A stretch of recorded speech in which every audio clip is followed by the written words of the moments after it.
په فلسفه کې وایي چې د نړۍ ټولو نه بهترین کاروبار دولت جوړول د خزانې موندل یا د خزانې لټون نه دی. ټولو نه بهترین کاروبار د هغې خزانې لټون دپاره نقشې خرڅول دي. په خلکو نقشې خرڅوه دا ټول نه بهترین کاروبار دی.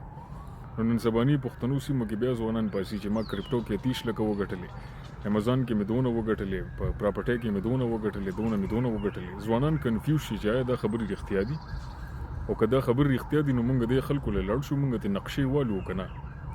نو یاد ساتئ دا خلک نقشې خرڅوي. بل چې کله په زړه کې شک پیدا کېږي نو همیشه انساني فطرت له منډه وښیي. انساني فطرت کې د هر یو شک جواب پروت دی.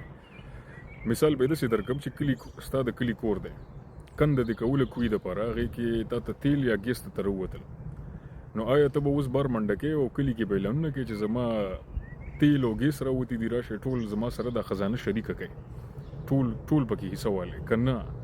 انساني فطرت وایي چې ته به هغه کور نه د اوسپنې باړونه ته وکړې، ته به څوکیداران ودرې چې ستا تربور هم تا نه خبر نشي، چې صرف ته مالداره شې.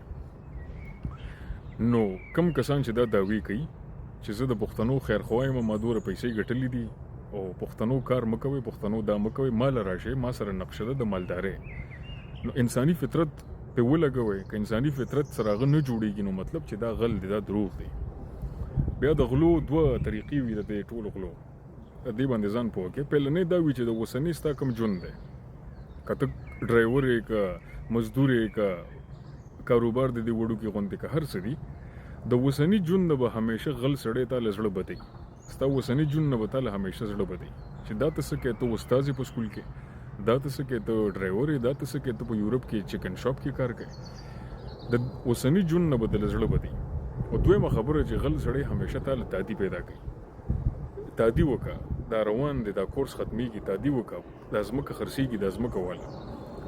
نو انساني فطرت کې که یو شی تا ته غلط ښکاره شي په زړه کې دې شکي او انساني فطرت کې هغه غلط وخیږي، مطلب دا دی چې دا سړی غل دی او دا د کاروبار نقشه خرڅوي. څنګه فلسفه کې دا خبره شوې. نو په دې ځان پوه کړئ. مننه.